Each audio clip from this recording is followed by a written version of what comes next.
अल्लाह कह रहा है वला ताकुलू अमवालकुम बैनकुम बिल बातिल, एक दूसरे का माल नाजायज तरीके से मत खाओ। वतुदलू बिहा इलल हुक्काम, और अपने मसले को अदालत में न लेकर के जाओ। लिताकुलू फरीक़म मिन अमवालिन नास बिल इस्मी, हो सकता है कि तुम गलत हो, लेकिन जज और वकील के साथ सेटिंग करके तुम गलत को सही करवा दो। हो सकता है गलत सबूत पेश कर दो, हो सकता है गलत गवाह पेश कर दो। लोगों का माल नाजायज तरीके से खाने के लिए अपने मसले को अदालत में न लेकर के जाओ। आज कटिहार की आप सेशन कोर्ट में चले जाएं, आप पटना में कोर्ट में चले जाएं, हर अदालत में जमीन के, जायदाद के, रुपये पैसे के मामलात मुसलमानों के बड़ी तादाद में। इस्लाम के निजाम मीरास पर कुछ बातें आपके सामने रखो। इस्लाम के अंदर किसी के मरने के बाद उसके माल का क्या किया जाए? इस्लाम के पहले क्या सिस्टम था? किसी के मरने के बाद उसकी जमीन, जायदाद, रुपया, पैसा वो ले लेता था जिसके पास पावर होता था, ताकत होती थी। और जाहिर है जब पावर होता था तो औरत तो बेचारी कमजोर होती है। इसलिए अरब के उस मुआशरे में औरत को बाप की वरासत में, बीवी को शौहर की प्रॉपर्टी में, बहन को भाई की प्रॉपर्टी में कोई हिस्सा नहीं मिलता था।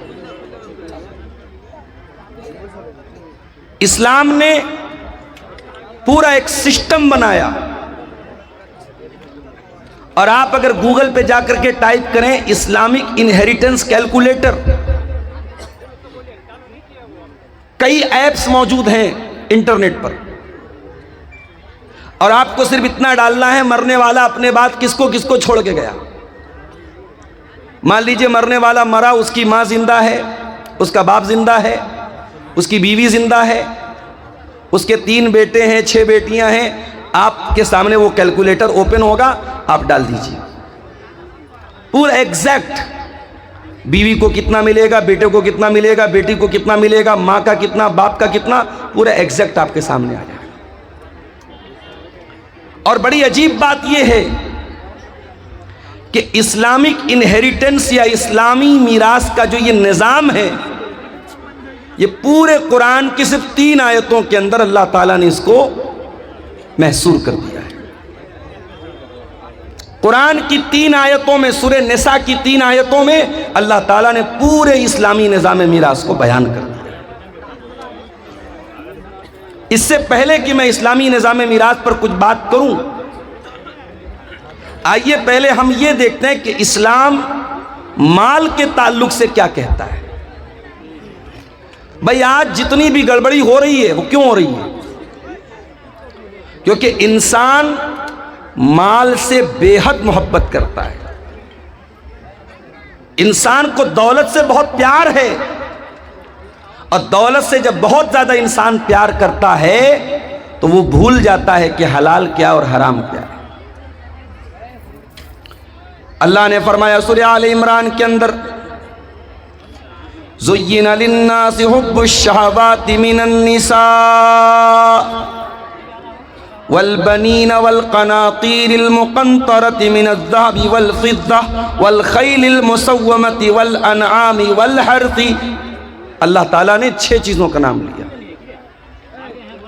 ओ लोगों, तुम्हारे लिए अल्लाह तबारक व तआला ने तुम्हारे दिलों के अंदर मोहब्बत डाल दी है।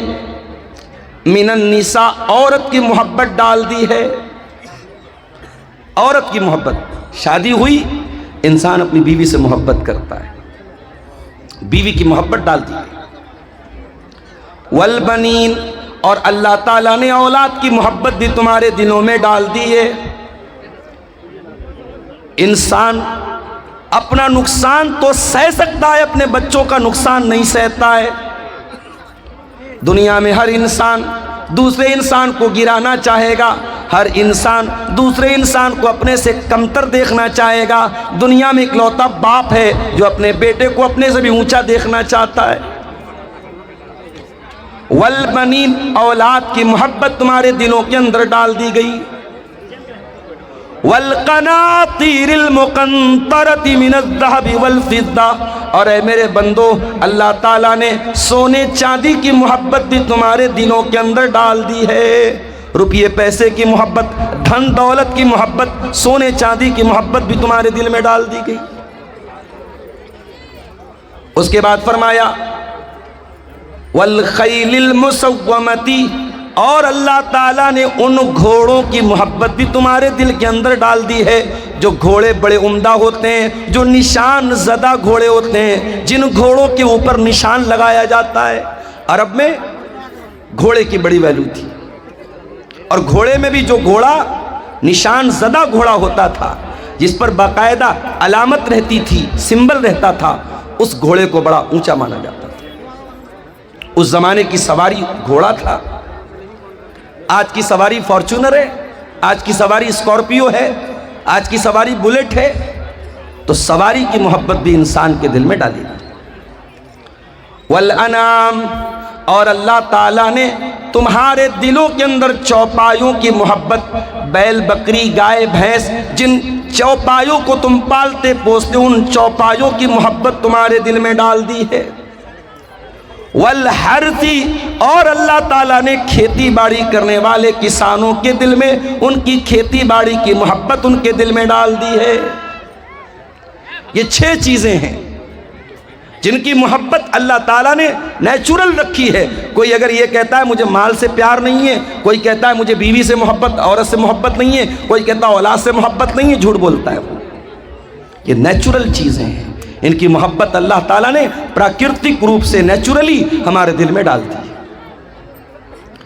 लेकिन इन 6 चीज़ों का तस्करा करने के बाद अल्लाह क्या फरमाता है? ज़ालिका मताउल हयाति दुनिया वल्लाहु इन। मेरे बंदो, ये कहां से आवाज आ रही है? ज़ालिका मताउल हयाति दुनिया, ये औरत की मोहब्बत, ये औलाद की मोहब्बत, ये सोना चांदी की मोहब्बत, ये घोड़े की मोहब्बत, ये चौपायों की मोहब्बत, ये खेती की मोहब्बत। ज़ालिका मताउल हयाति दुनिया, ऐ मेरे बंदो, ये तो दुनिया के अंदर ही रह जाएगी। औलाद भी दुनिया के अंदर, माल भी दुनिया के अंदर, सोना चांदी भी दुनिया के अंदर, ये बैल बकरी गाय भी दुनिया के अंदर, ये खेती बाड़ी भी दुनिया के अंदर। वल्लाहु इंदहु हुस्नुल माआब, लेकिन जन्नत अगर चाहिए, अगर बेहतरीन ठिकाना चाहिए, अगर अल्लाह की अबदी नेमतें चाहिए, तो वो अल्लाह के पास मिलेंगी, वो आखिरत में मिलेंगी। क्या मतलब इन 6 चीजों की मोहब्बत में पढ़कर अल्लाह को भूल मत जाना, आखिरत को भूल मत जाना। ये सारी चीजें यही रह जाएंगी, अल्लाह क्या काम देने वाली। इसीलिए अल्लाह के प्यारे नबी क्या फरमाते हैं? कयामत के पहले वो दौर भी आएगा जब लोग पैसा कमाने के चक्कर में अंधे हो जाएंगे। फरमाया याती अलन्नासी ज़मानुन ला युबालिल मर्उ मिन ऐन अखज़ल माल, वो जमाना भी मेरी उम्मत के लोगों तुम पर आने वाला है जब इंसान इस बात की परवाह नहीं करेगा माल कहां से कमा रहा है, हलाल तरीके से कमा रहा है या हराम तरीके से कमा रहा है। माल आना चाहिए, जुआ के जरिए आए, सट्टे के जरिए आए, सूद ब्याज के जरिए आए, समूह बैंक के जरिए लोन लेकर के आए, किसी का हक मार करके आए, पैसा आना चाहिए, दौलत।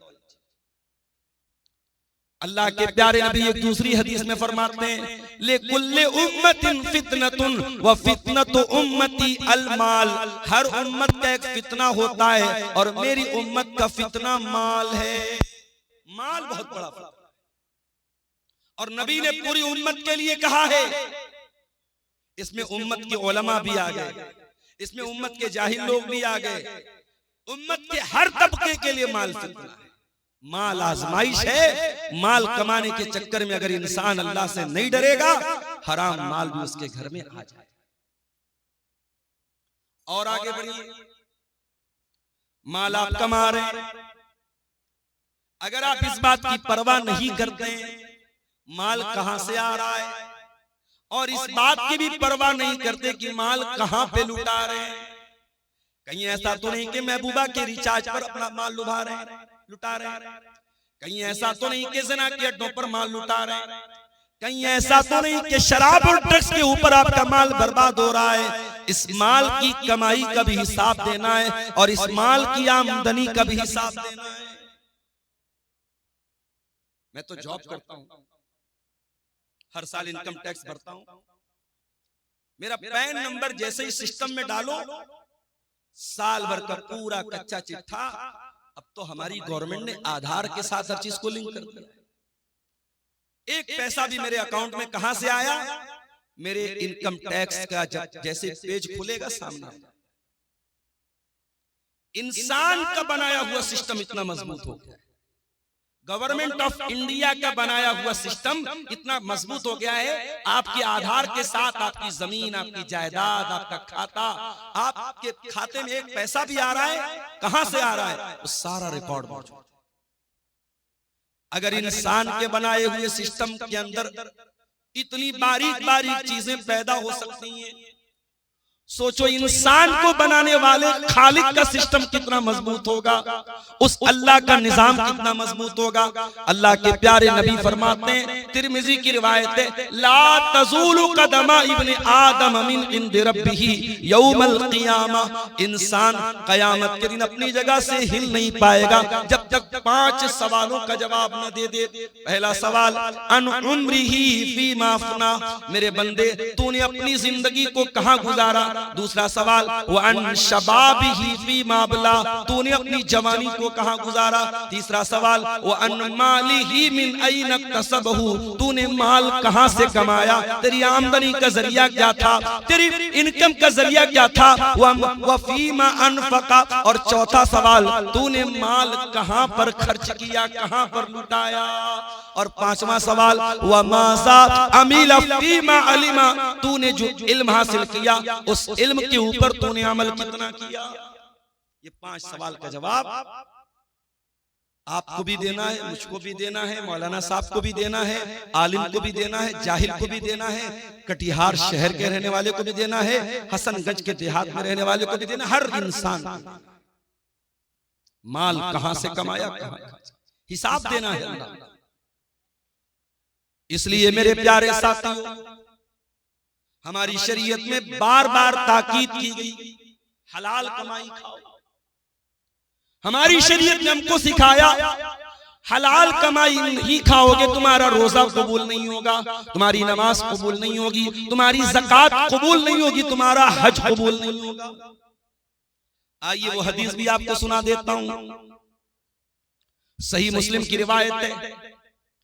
अल्लाह के प्यारे नबी फरमाते हैं, इन्नल्लाह तय्यिबुन ला यक़बलु इल्ला तय्यिबा, अल्लाह ताला पाक है और पाक ही को कबूल करता है। अल्लाह ताला नापाक चीज को कबूल नहीं करता है। तुम चोरी करो, तुम डाका डालो और गरीबों की मदद करते रहो, मदरसों की मदद करते रहो, मस्जिद की मदद करते रहो, अल्लाह को ऐसे चंदे की जरूरत नहीं, अल्लाह को ऐसे सदके की जरूरत नहीं। इन्नल्लाह तय्यिबुन ला यक़बलु इल्ला तय्यिबा, अल्लाह पाक है और पाक को ही कबूल करता है। उसके बाद अल्लाह के नबी फरमाते हैं कि अल्लाह ताला ने कुरान में ईमान वालों को हुक्म दिया, सूरह बकरा के अंदर, या अय्युहल्लज़ीना आमनू कुलू कुलू मिम्मा फिल अर्ज़ि हलालन तय्यिबा, ऐ ईमान वालो जमीन में जो हलाल चीजें उसको खाओ। वश्कुरू लिल्लाहि इन कुंतुम इय्याहु ताबुदून, और अल्लाह का शुक्रिया अदा करो अगर तुम अल्लाह की इबादत करते हो।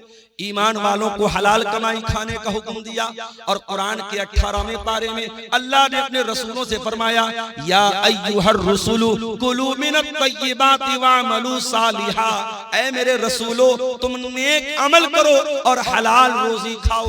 पता ये चला कि जब तक हलाल रोजी नहीं खाओगे तुम्हारा अमल नेक नहीं हो सकता, तुम्हारे नेक अमल की कोई वैल्यू अल्लाह ताला क्या नहीं है। उसके बाद अल्लाह के नबी ने एक मिसाल, आपने फरमाया, एक आदमी बहुत लंबा सफर करके आता है, अशासा उसके बाल बिल्कुल मैले कुचैले हो जाते हैं। हम लोग भी सफर करते हैं, सफर बता देता है कि इंसान सफर से। रात में पटना में मैं शाम को 6 बजे पटना में था और रात 12 बजे किशनगंज में था। 100-120 की स्पीड से गाड़ी चल रही, कार से आदमी आ रहा, आराम से आ रहा है, मगर पहुंचने के बाद इंसान की बॉडी बता देती है सफर करके। अल्लाह के नबी फरमाते इतना लंबा सफर करके आया है, आशासा बाल परागंदाएं अगबरा, उसके कपड़े मैले कुचैले, उसके कपड़े देख करके पता चल रहा है बड़ा लंबा सफर करके आया है। यमुद्दु यदैहि, और अपने हाथों को उठा करके अल्लाह से दुआ करता है। देखो जब बंदा हाथ उठा के दुआ करता है तो अल्लाह ताला दुआ कबूल करता है। अब यहीं से ये मसला भी नोट कर लो कि दुआ के लिए हाथ उठाना ये दुआ के आदाब में से। अब बाज लोग कहते हैं साहब नमाज के बाद हाथ उठा के दुआ कर सकते हैं कि नहीं? अगर इंडिविजुअली कर रहे हो, अलग अलग कर रहे हो, कर सकते हो, लेकिन अगर इज्तिमाई हो रही है तब ये बिदअत है, इसकी गुंजाइश नहीं। आदमी अपने तौर पर अल्लाह से कुछ मांग रहा है, कोई मसला नहीं, मांग सकता है भाई। जरूरी तो नहीं कि नमाज में मैंने सब मांग लिया। मेरा बच्चा बीमार है, नमाज मैंने पढ़ ली, अब मैं हाथ उठा के दुआ करूं अल्लाह मेरे बच्चे को शिफा दे। कारोबार को लेके परेशान हूं, दुकान अच्छी नहीं चल रही है, रोजी रोटी अच्छी नहीं चल रही है, नमाज पढ़ लिया, तस्बीहात पढ़ ली, दुआएं पढ़ ली, अस्कार पढ़ लिया, अब हाथ उठा के दुआ कर रहा हूं अल्लाह मेरी दुकान को तू चला दे, मेरी रोजी को कुशादा कर। कोई हर्ज की बात नहीं, हाथ उठा के दुआ कभी भी कर सकते हैं, कोई हर्ज की बात नहीं। बल्कि हाथ उठा के जब बंदा दुआ करता है, अल्लाह के प्यारे नबी फरमाते हैं इन्नल्लाह हय्युन करीमुन, अल्लाह ताला हया वाला है, अल्लाह ताला करम वाला है। जब बंदा अल्लाह की बारगाह में हाथ उठा के दुआ करता है तो अल्लाह ताला को हया आती है कि बंदे को खाली हाथ कैसे लौटाए। अल्लाह बंदे को खाली हाथ नहीं, दुआ के लिए हाथ उठाना ये दुआ के आदाब में से। अल्लाह के रसूल कह रहे लंबा सफर करके आया है, बाल मैले कुचैले, कपड़े गंदे, और हाथ उठा के दुआ कर रहा है और कहता या रब्बी ऐ मेरे रब, या रब्बी ऐ मेरे रब। अल्लाह को रब कह के दुआ कर रहा है। ये भी मसला याद रखो, जब अल्लाह को रब कह के दुआ मांगी जाए तो दुआ जल्दी कबूल होती है। एक तो मुसाफिर है, मुसाफिर की दुआ जल्दी कबूल होती है। लंबा सफर करके आया है, मुसाफिर है, कपड़े मैले कुचैले हैं, हाथ उठा के दुआ कर रहा है, अल्लाह को रब कह के दुआ कर रहा है। यानी कबूलियत के कई असबाब और कबूलियत की कई चीजें इकट्ठा हो गई हैं। लेकिन अल्लाह के नबी फरमाते हैं व मतामुहु हराम व मशरबुहु हराम व मलबसुहु हराम व गुज़िया बिल हराम फअन्ना युस्तजाबु लिज़ालिक। ऐ मेरे सहाबा, उसका खाना हराम कमाई का, उसका पानी हराम कमाई का, उसका कपड़ा हराम कमाई का, उसकी परवरिश हराम कमाई की। फअन्ना युस्तजाबु लिज़ालिक, ऐसे इंसान की दुआ कैसे कबूल होगी? हराम खाने वाले की दुआ कबूल नहीं होगी। रोते रहे हम। आसाम से आए हैं मुनव्वर हुसैन, आसामी से पूछा मैंने वहां के हालात, बयान नहीं कर सकता क्या हालात। जुल्म की बहुत सारी दास्तानें शायद हम तक और आप तक पहुंचती भी नहीं है, जिनको कलम लिख नहीं सकते, ज़बानें बयान नहीं कर सकती, वो जुल्म आज हो रहा है। फलस्तीन के शहर गाजा में क्या हुआ? छोटे छोटे बच्चों के कैसे चिथड़े बने, और यहां इमाम हरम दुआ कर रहे हैं। रमजान में रो रो के दुआएं हो रही हैं, इंडिया के चप्पे चप्पे में दुआएं हो रही हैं। ये दुआएं क्यों कबूल नहीं हुई? क्योंकि हमने ये देखना बंद कर दिया कि हमारी कमाई हलाल है क्या। अल्लाह के नबी के एक सहाबी हैं, नाम नोट कर लो, साद बिन नबी वक्कास। अभी पूछो, इतना बड़ा मजमा है, अब्दुल गफ्फार साहब आपकी हर तकरीर सुनता हूं, आपके साथ सेल्फी लेने का बड़ा शौक,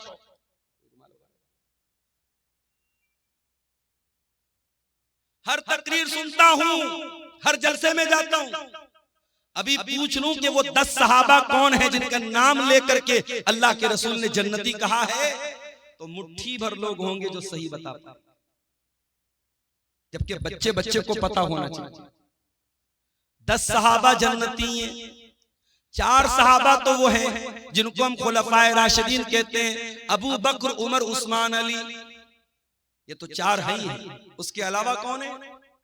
हजरत साद बिन अबी वक्कास, हजरत सईद बिन जैद, हजरत तलहा, हजरत जुबैर, हजरत अब्दुर्रहमान बिन औफ और हजरत अबू उबैदा बिन जर्रा। ये टोटल 10 सहाबा हैं जिनका नाम लेकर के अल्लाह के नबी ने जन्नती कहा है। उन 10 में से एक सहाबी हैं हजरत साद बिन अबी वक्कास। ये रिश्ते में अल्लाह के रसूल के मामू लगते थे।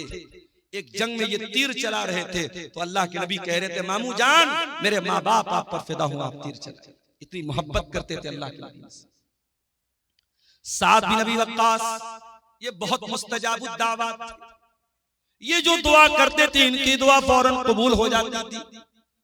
इनसे किसी ने पूछा कि ऐ साद बिन अबी वक्कास क्या बात है, आप जो भी दुआ करते हैं आपकी दुआ फौरन कबूल हो जाती है, इसका राज क्या है, इसका सीक्रेट क्या है, इसका रहस्य क्या है, क्यों आपकी दुआएं जल्दी कबूल हो जाती हैं? हजरत साद बिन अबी वक्कास कहते हैं, मा रफ़अतु लुक़मतन इला फमी, जब भी मैं अपने मुंह की तरफ कोई लुकमा उठाता हूँ, इल्ला व अना आलिमुन, मुझे पता होता है, मिन ऐना मजीउहा व मिन ऐना ज़हबत, वो लुकमा कहाँ से आया है और कहाँ जाएगा, उसकी आमदनी क्या थी, वो कहाँ से वो लुकमा आया था, मुझे सब पता है, A to Z मुझे पता है, इसलिए मैं हर लुकमे की जानकारी के बाद खाता हूँ।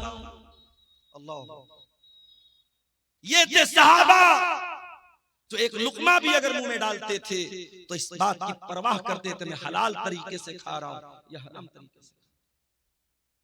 यहां तो बड़ी बड़ी बिल्डिंगें हराम कमाई की बन गई, यहां तो हराम कमाई से बड़े बड़े अंपायर खड़े हो गए, बड़ी बड़ी बिल्डिंगें बना के रख दी, लाखों करोड़ों का बैलेंस बना के रख दिया। वो लोग अल्लाह को क्या हिसाब देंगे, हम जरा बता दो।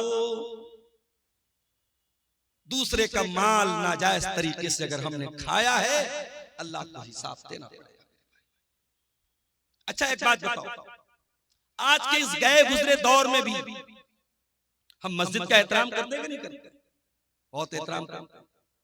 शराबी जब मस्जिद के पास से गुजरता है शराफत से गुजर जाता है, नहीं, मस्जिद के पास कोई हुड़दंग नहीं, कोई शरारत नहीं। और हमारे हिंदुस्तान में तो हमारे गैर मुस्लिम भाई भी मस्जिद का बड़ा एहतराम करते थे। होली का त्योहार आता था, होली खेलते थे, हमने अपने मोहल्ले में देखा, सारे मोहल्ले में होली खेल रहे, बीच में मस्जिद आई, नहीं भाई ये मस्जिद है, यहाँ कोई बदतमीजी नहीं होनी। ये एक माहौल था हिंदुस्तान का, वो अलग बात है। धीरे धीरे नफरत को जहनों में डाला गया। अब तो बाकायदा मुसलमान की मस्जिद पर दूसरे मजहब का आदमी अपना झंडा लगाने की कोशिश करता है और मस्जिद के सामने गाली गलौज भी हो रहा है और भड़काऊ नारे भी लगाए जा रहे हैं, हालात खराब किए जा रहे हैं। मगर मस्जिद का एहतराम गैर मुस्लिम भी हमारे देश में करता था और करता है। मस्जिद का एहतराम हम सब करते हैं। मस्जिद से भी बढ़कर के एक मुसलमान की जान, एक मुसलमान का माल और एक मुसलमान की आबरू की अहमियत है। आइए बुखारी की वो हदीस आपको सुनाता हूं। हदीस के रावी कौन? अब्दुल्ला बिन अब्बास। अब्दुल्ला बिन अब्बास कौन है? नबी के चचा के बेटे हैं, 8 साल के बच्चे हैं। रात में जब अल्लाह के नबी तहज्जुद के लिए उठा करते थे, अब्दुल्ला बिन अब्बास आते थे और वजू का पानी ला के रख देते थे। ओ लोगों, तुम्हारे मोहल्ले में उलमा आते हैं, तुम्हारे गांव में उलमा आते हैं, तुम्हारे इलाके में जमात के बड़े बड़े उलमा आते हैं, कम से कम अपने छोटे बच्चों को उलमा से मुलाकात के लिए लेकर के आया करो, उनको उलमा का एहतराम तो सिखाया करो, उनके दिल में उलमा की मोहब्बत तो डाला करो। नबी रात में उठते हैं, तहज्जुद की नमाज के लिए उठते हैं और वजू का पानी लेकर के कौन आता है? 8 साल का बच्चा आता है। नाम क्या है? अब्दुल्ला बिन अब्बास। नबी ने पूछा ये वजू का पानी कौन लाया? जवाब मिला अब्दुल्ला बिन अब्बास लाया। नबी ने रात के अंधेरे में दुआ की, अल्लाहुम्मा अल्लिमहुल कुरान, आय अल्लाह तू अब्दुल्ला बिन अब्बास को कुरान का इल्म अता फरमा दे, कुरान का आलिम बना दे, कुरान की नॉलेज दे दे, कुरान का ज्ञानी बना दे, कुरान की तफसीर का इल्म दे दे। और आज जब भी आप तफसीर की कोई भी किताब उठाएंगे, सबसे ज्यादा अगर किसी का नाम आपको मिलेगा, अब्दुल्लाह बिन अब्बास का नाम मिलेगा। कुरान करीम की तफसीर में नंबर 1 माने जाते हैं सहाबा। ये नबी की दुआ की बरकत थी। वही अब्दुल्लाह बिन अब्बास रिवायत करते हैं, अल्लाह के प्यारे नबी अपनी जिंदगी का पहला और आखिरी हज कर रहे हैं, और हज के मौके पर तकरीबन 1.25 लाख सहाबे किराम आपके साथ हैं। जिलहिज्जा की 10 तारीख आती है, ईद उल अजहा का दिन आता है, यौमुन नहर आती है। अल्लाह के प्यारे नबी अपने सहाबा के साथ हैं। आपने मिना के मैदान में फरमाया, अय्यो यौमिन हाजा, ऐ मेरे सहाबा ये कौन सा दिन है? सहाबा ने कहा यौमुन हराम, आज का दिन तो यौमुन नहर है, आज का दिन तो 10 जिलहिज्जा की तारीख है, आज का दिन तो बड़ा एहतराम वाला है। फिर आपने पूछा अय्यो बलदिन हाजा, ये शहर कौन सा है? सहाबे किराम ने कहा बलदुन हराम, ऐ अल्लाह के नबी ये तो मक्का शहर का एक हिस्सा है, ये तो मक्का शहर है जो अमन वाला शहर है, जो बड़ा एहतराम वाला हुर्मत वाला शहर है। फिर आपने पूछा अय्यो शहरिन हाजा, ये कौन सा महीना है? सहाबे किराम ने फरमाया शारुन हरामुन, ये तो हुर्मत वाला महीना है, ये तो जिलहिज्जा का महीना है। अब जरा नबी के अल्फाज, अल्लाह के प्यारे नबी ने फरमाया इन्ना दिमाअकुम व अमवालकुम व आराज़कुम हरामुन अलैकुम का हुर्मत यौमिकुम हाजा फी बलदिकुम हाजा फी शहरिकुम हाजा।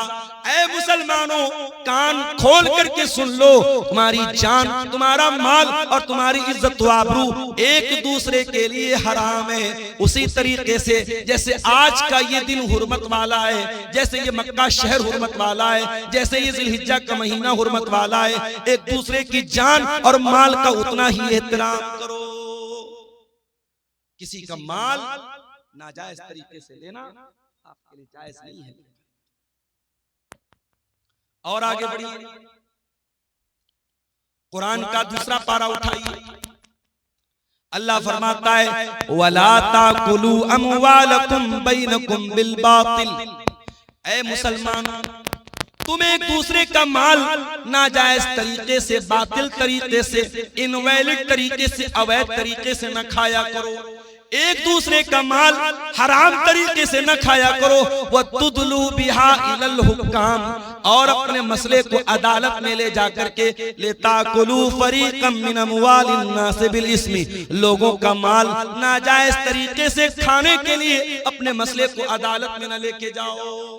कभी कभी ऐसा होता है, हमें मालूम है जमीन हमारी नहीं है, जायदाद हमारी नहीं है, पैसा हमारा नहीं है, हम हड़प रहे हैं किसी का, मगर हमको पता है अदालत में जाएंगे तो हम जीत जाएंगे।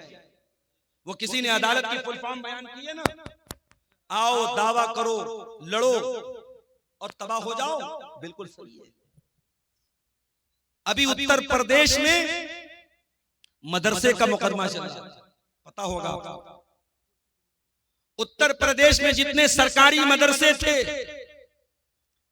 इलाहाबाद हाई कोर्ट का फैसला आया कि ये सारे मदरसे गैर कानूनी हैं, इनको बंद कर दिया जाए और इन मदरसे में पढ़ने वाले बच्चों को स्कूल में डाल दिया। अदालत को उन मदरसों में पढ़ने वाले 2 लाख बच्चों की तो चिंता थी, मगर उन मदरसों में पढ़ाने वाले 10,000 टीचरों की कोई चिंता नहीं थी। रमजान के महीने में यह फैसला आया, उत्तर प्रदेश के मदरसों में पढ़ाने वाले सरकारी टीचरों का जीना हराम हो गया। उनके हलक के नीचे खाना नहीं उतर रहा था। उसमें बेचारे ऐसे बूढ़े लोग भी थे जो रिटायरमेंट के करीब, उसमें ऐसे लोग भी हैं कि उनकी तनख्वाह से पूरा परिवार चल रहा है, भाई बहन सबको खिला रहे हैं। अदालत का यह फैसला आया, सबके पैरों के नीचे की जमीन खसक गई। बहरहाल वहां टीचरों की ऑर्गेनाइजेशन है, उसने इस मसले को सुप्रीम कोर्ट में लेकर के गए और सुप्रीम कोर्ट के बड़े महंगे वकीलों उसमें चिदम्बरम जी जो हमारे देश के पहले मिनिस्टर रह चुके हैं, उनका भी नाम है, और भी कई बड़े बड़े जो एडवोकेट है, वकील हैं, जिनकी एक एक दिन की फीस 10-10 लाख 20-20 लाख रुपया फीस है। एक एक सुनवाई की उनकी फीस को अदा किया गया और सुप्रीम कोर्ट में मजबूती के साथ अपना मामला रखा गया। और अभी 2 दिन पहले सुप्रीम कोर्ट का फैसला आया। सुप्रीम कोर्ट ने कहा नहीं, ये मदरसे गैर कानूनी नहीं है, मदरसे को बरकरार रखा जाए, मदरसों को बंद न किया जाए। बताना ये चाहता हूं कि सुप्रीम कोर्ट में एक केस लड़ने के लिए एक वकील को जो फीस देने की जरूरत पड़ती है, गरीब आदमी नहीं दे सकता। एक एक दिन की फीस 20-20, 25-25 लाख रुपया है, कोई नहीं दे सकता। अब कुरान की जरा इस आयत पर गौर करो। अल्लाह कह रहा है वला ताकुलू अमवालकुम बैनकुम बिल बातिल, एक दूसरे का माल नाजायज तरीके से मत खाओ। वतुदलू बिहा इलल हुक्काम, और अपने मसले को अदालत में न लेकर के जाओ।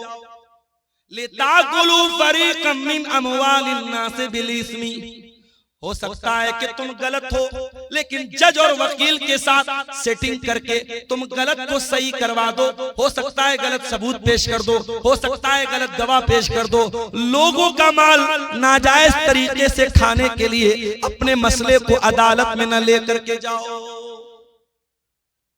आज कटिहार की आप सेशन कोर्ट में चले जाएं, आप पटना में कोर्ट में चले जाएं, हर अदालत में जमीन के, जायदाद के, रुपये पैसे के मामलात मुसलमानों के बड़ी तादाद में आपको।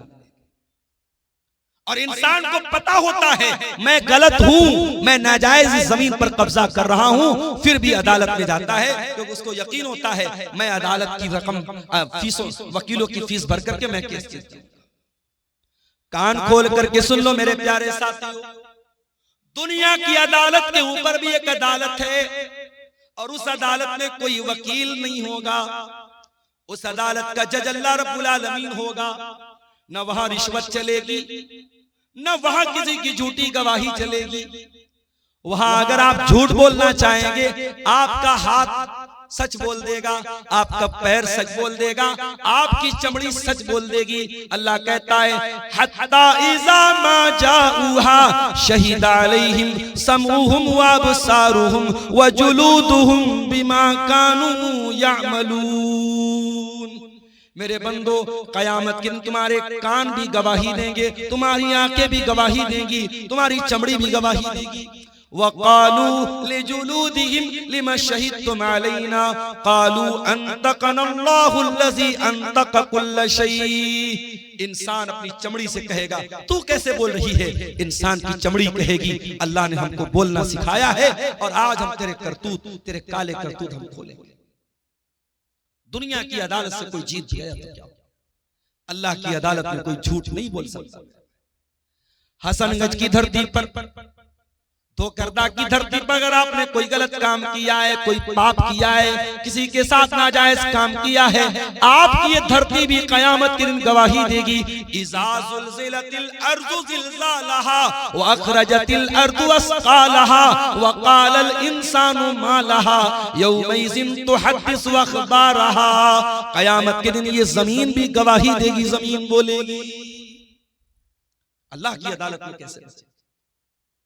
अल्लाह के प्यारे नबी फरमाते हैं इन्नकुम तक़तसिमूना इलैया, ओ लोग तुम मेरे पास अपना मुकदमा लेकर के आते हो। वलअल्ल बाज़कुम अन यकून अलहना बिहुज्जतिही मिन बाज़, हो सकता है कि 2 लोग मेरे पास कोई केस लेकर के आए और एक आदमी अपनी बात करने में बड़ी चिकनी चुपड़ी बात करने वाला हो, अपनी दलील को मजबूती से रखने वाला हो, और मैं उसकी बात सुन करके फ़अक़दिय लहू बिहक़्क़िही, मैं उसके हक में फैसला कर दूं।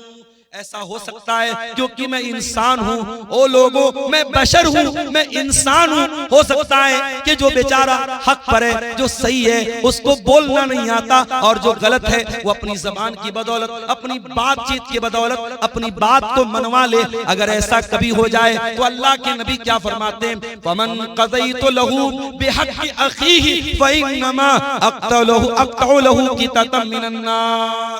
अगर मैं किसी के हक में में अगर फैसला कर देता हूं और वो जमीन उसके भाई की थी, वो हक उसके भाई का था, वो रुपया पैसा उसके भाई का था, और मैंने गलत फैसला कर दिया और उसके हक में कर दिया, तो अल्लाह के नबी क्या फरमाते हैं, इन्नमा अक़तौलहु कित्तम मिनन नार, मैं जमीन नहीं दे रहा हूं, मैं जायदाद नहीं दे रहा हूं, मैं रुपया पैसा नहीं दे रहा हूं, मैं जहन्नम की आग का टुकड़ा दे रहा हूं।